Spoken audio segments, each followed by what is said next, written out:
Series review చూద్దాం. First మీ channel subscribe చేసుకోండి. Subscribe, like and share to see the movie and web series review.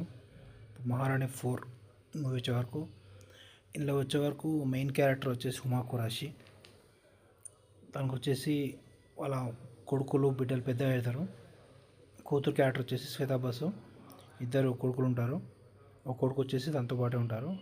ఇంకో కొడుకు, చిన్న కొడుకు వచ్చేసి లండన్లో ఉంటాడు. తను ఎడ్యుకేషన్ చేస్తుంటాడు. ఇలా 3 క్యారెక్టర్స్, మెయిన్ క్యారెక్టర్స్ ఉంటాయి. ఇక్కడ మూవీ టోటల్ వచ్చేసి వెబ్ సిరీస్ 7 ఎపిసోడ్స్ ఉంటాయి. ఈచ్ ఎపిసోడ్స్ లెంత్ వచ్చేసి 40 minutes ఉంటుంది. 7 ఎపిసోడ్స్ మనకి ఎక్కడ బోర్ కొట్టదు, కంటిన్యూస్ బాగానే ఉంటుంది. మొత్తం పాలిటిక్స్ గురించి, ఢిల్లీ పాలిటిక్స్, బీహార్ పాలిటిక్స్, వాటి గురించి ఉంటుంది. ఇక్కడ పిఎంగా వచ్చేసి జోషి అని చెప్పి అతను చూపిస్తారు. నెక్స్ట్ ఇక్కడ బీహార్ సీఎం వచ్చేసి తను పిఎంకి వ్యతిరేకంగా సపోర్ట్ చేస్తుంది.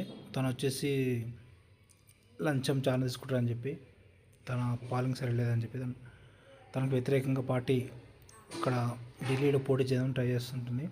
ఇక్కడ సీఎంగా రాజీనామా చేస్తుంది. అయితే ఇక్కడ నెక్స్ట్ సీఎం ఎవరని చెప్పి ఇంకా వాళ్ళ పార్టీలో డిస్కస్ చేసుకుంటారు. అయితే వాళ్ళ కొడుకు సైడ్ కొంతమంది, ఇంకా మిశ్రా అని ఒక అతను ఉంటాడు సీనియర్, తన సైడ్ కొంతమంది ఇట్లా ఎవరో ఒకరు అనుకుంటారు. అయితే హుమా ఖురేషీ వచ్చేసి తను సపరేట్గా డిసిజన్ తీసుకుంటుంది, శ్వేతా బసు తన కూతురుని సీఎం చేద్దామని చెప్పి. అక్కడ కొంచెం స్టోరీ నడుస్తుంది, 2-3 ఎపిసోడ్స్. నెక్స్ట్ 4th ఎపిసోడ్లో వచ్చే వరకు ఇక తన కొడుకుతో పాటు తన ఫ్రెండ్ ఒకతను ఉంటాడు, రిషి అగర్వాల్ అని చెప్పి. తను ఒక పెద్ద రోడ్ కాంట్రాక్ట్స్ అవన్నీ చాలా ఉంటాయి, అజంతా కాంట్రాక్ట్ అని చెప్పి, అక్షంతా కాంట్రాక్ట్ అని చెప్పి. అయితే తన కాంటాక్ట్ వచ్చేసి ఇంకా శ్వేతా బసు సీఎం వచ్చినాక వాళ్ళ కాంటాక్ట్స్ అన్నీ ఆపేస్తుంది. ఇట్లా తన కొడుకు స్టోరీ కొంచెం ఉంటుంది.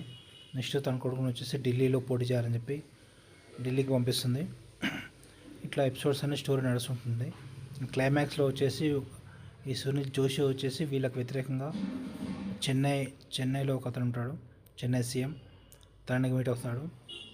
తను వచ్చేసి 2 sides ఉంటాడు, ఒకసారి హీరోయిన్ సైడ్, ఒకసారి అతని సైడు. ఇట్లా మూవీలో చూడండి, వెబ్ సిరీస్లో చూడండి తనకి ఎటు సైడ్ ఉంటాడు ఏందనేది. లాస్ట్ ఎపిసోడ్ బాగుంటుంది.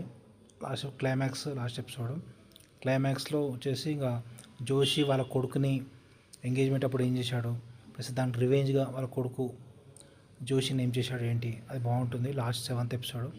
టోటల్ వెబ్ సిరీస్ వచ్చేసి బాగుంటుంది. రేటింగ్స్ వచ్చేసి 4.5 out of 5 వచ్చు. Please subscribe to my channel to see the web series review. Telugu dubbed version ఉంది, సోనీ టీవీలో స్ట్రీమ్ అవుతుంది.